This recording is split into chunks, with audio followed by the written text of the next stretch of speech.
Well, back again. After a busy weekend, we have a lot to talk about. We hired a new offensive line coach.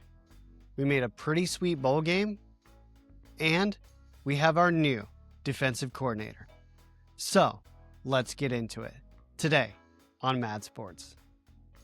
Okay, so the first point I want to bring up is I totally botched championship weekend.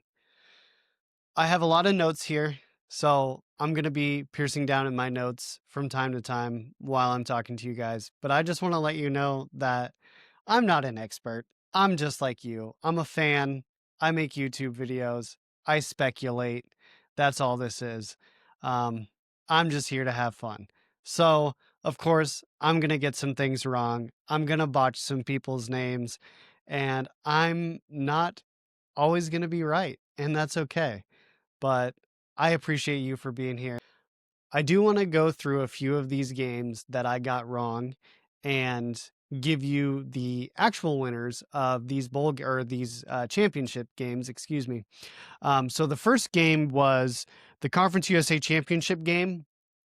I had Jacksonville State, and in my previous video, I was calling them Jackson State. That's a completely different team. That's my bad.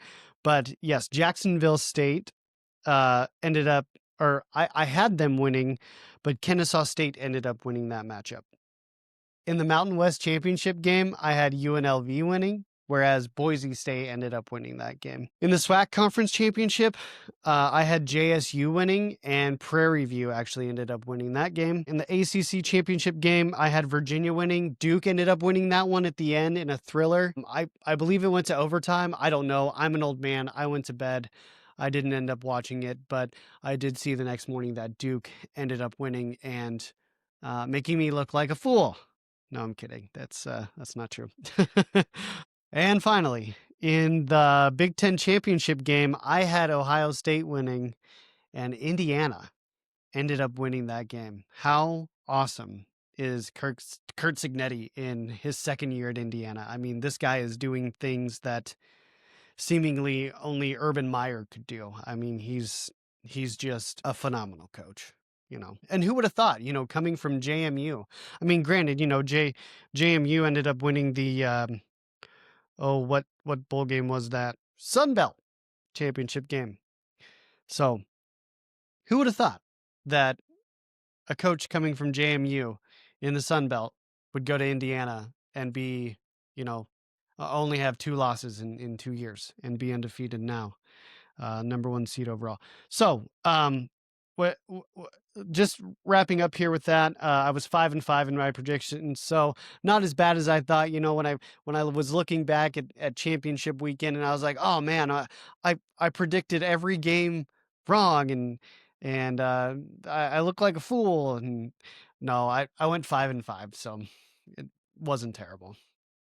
As I was writing this, I was thinking to myself, that's a Mike Riley record. So I guess it's a good thing I don't coach football, because I'd be compared to Mike Riley, or I would compare myself to Mike Riley. I digress. So the second point here I want to make, transitioning into that, is the college football playoff seeding. Now, that was one other thing that I thought maybe I got wrong, but honestly, it was just a lot of shuffling of the cards, so to speak.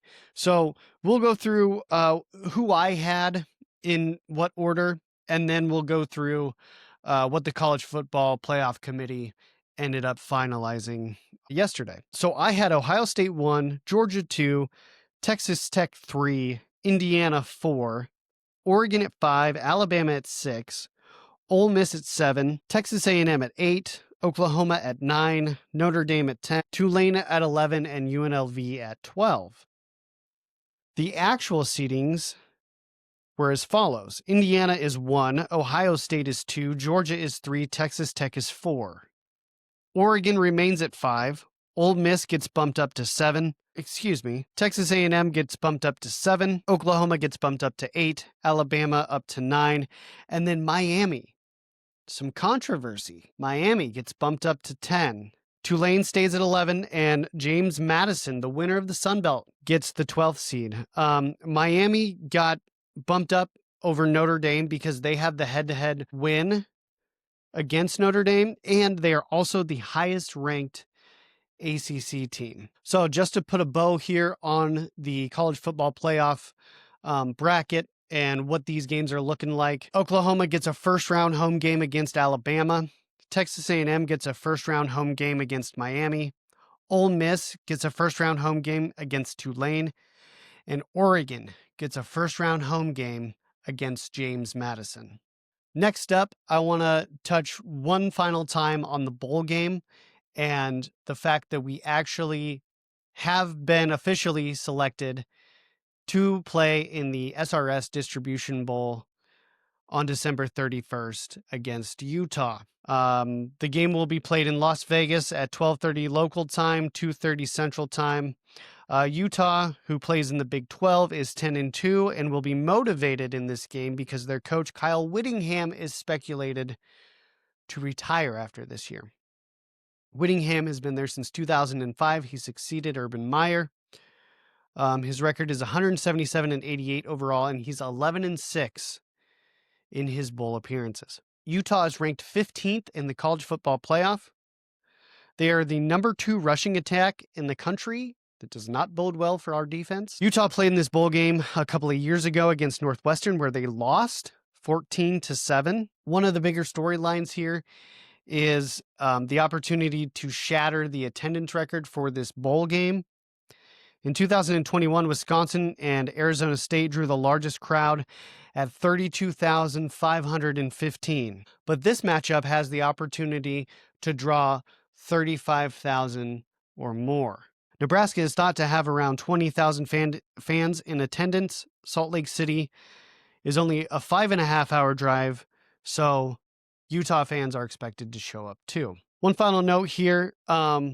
I wanted to budget to go to this bowl game, especially if they were either going to go to Tampa, Florida, or to Las Vegas. However, looking at my budget, I am a few $100s short. So I just want to throw out there that if you want to donate to my bowl game contribution, my Venmo and my Cash App will be down in the video description below. So if you do want to donate, I want to thank you for that. That's very generous and very kind of you.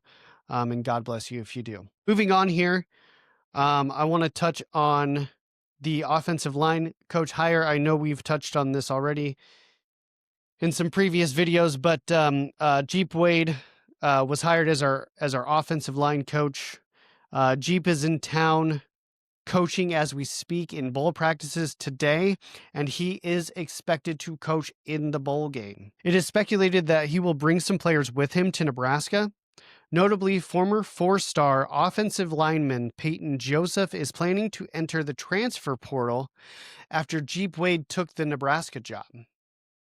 Joseph was one of the most coveted interior linemen in the 2025 class. Formerly ranked as a 4-star prospect across all publications, Joseph was ranked 163rd nationally in the ESPN 300 and the number 19 interior lineman in the country. Wade flipped Joseph in the 2025 recruiting class from Florida State, proving that Jeep Wade is an elite recruiter. Nebraska is set to graduate 3 of its 5 starting offensive linemen, leaving room for transfers like Joseph, who value playing time as a high priority. Moving on to our 5th and final point, Nebraska has finalized a 3-year deal for a new defensive coordinator. His name is Rob Aurich, and he was previously the defensive coordinator at San Diego State last year in 2025. The previous year, he coached the defensive ends at San Diego State. Before that, he was the defensive coordinator at Idaho. San Diego State finished number 5 in scoring defense at 12.6 points per game, compared to 29.6 points per game last year. San Diego State finished number 7th nationally in total defense, number 5 in pass yards allowed, and number 12 in third down conversion defense. Aurich ended up as a Broyles Award nominee for his work in the 2025 season. He is an up-and-coming coach. He's young and hungry.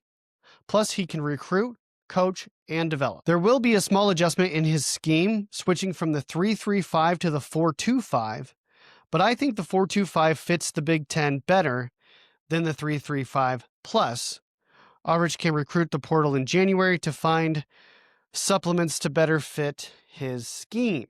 So, we've covered all the latest news. Comment down below on who you think is going to win the bowl game against Utah. Also, comment down below on what you think of the new defensive coordinator hire in Rob Aurich. Comment down below on what you think about the new offensive line coach as well. Again, please consider donating to my bowl game trip. My Venmo and my CashApp will both be down in the video description below. Please hit the like button if you liked the video. Consider subscribing. Also, consider hitting the notification bell for any new latest videos that come out. But with all of that being said, thank you for being here. God bless, and go Big Red.